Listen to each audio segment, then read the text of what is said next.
ஓம் சக்தி. 1977ஆம் ஆண்டு முதல் மேல்மருவத்தூர் அம்மாவின் பக்தர்களாக இருந்து வருகிறோம். அடுக்கடுக்காக வந்த சோதனைகளிலும் இன்னல்களிலும் பாதிப்படையாமல் பங்காரம்மா அவர்கள் எங்களை காத்து வருகிறார்கள். 1982ஆம் ஆண்டு புதிய வீடு கட்டி அம்மா முறைப்படி வேள்வி செய்து ஓம் சக்தி இல்லம் என்று பெயரிட்டு வாழ்ந்து வருகிறோம். 1987ஆம் ஆண்டு எங்கள் வீட்டிற்கு 6 வீடுகள் தள்ளி ஆன்மீகவாதி என்று சொல்லிக்கொள்ளும் அன்பர் ஒருவர் குடிவந்தார். ஒரு நாள் திடீரென வீட்டில் அமர்ந்து சித்து வேலைகள் மூலம் பூ, பழம், கற்கண்டு, விபூதி, குங்குமம் என வரவழைத்து கொடுக்க துவங்கினார். இதையறிந்த அக்கம் பக்கத்தினர் அவரின் வீட்டிற்கு படையெடுத்து சென்றனர். எதிர் வீட்டிலிருந்த என் உறவினர் என்னையும் அழைத்தார். வாங்க, போய் விபூதி வாங்கிட்டு வரலாம் என்றார். நானோ எனக்கு மருவத்தூர் அம்மாவும் பங்கார அம்மாவும் தவிர வேறு யாரிடமும் வரமாட்டேன் என்றேன்.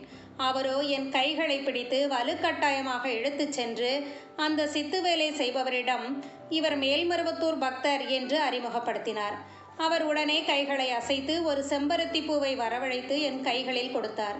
அங்கு வந்திருந்த 15 நபர்களுக்கு கற்கண்டு, பூ, பழம், விபூதி, குங்குமம் என சித்து மூலம் வரவழைத்து கொடுத்தார்.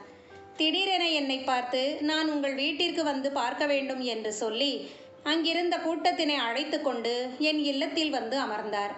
எங்கள் வீட்டில் கருவறை படமும் குரு பங்கார அம்மா அவர்கள் படமும் பூ அலங்காரத்துடன் விளக்கு ஏற்றியபடி இருந்தது.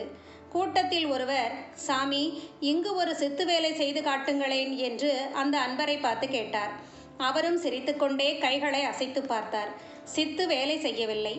என்னால் இங்கு சித்து செய்ய முடியவில்லை. என் சக்திக்கு மீறிய தெய்வம் குடிகொண்டு இருக்கிறது என்று கூறி பூஜை அறைக்குள் சென்று சூடத்தை ஏற்றி வெறும் கைகளில் வைத்து தீபாராதனை காட்டினார். கையில் சூடு பிடிக்கவே சூடத்தை கீழே போட்டுவிட்டு வீட்டிற்கு போய்விட்டார்.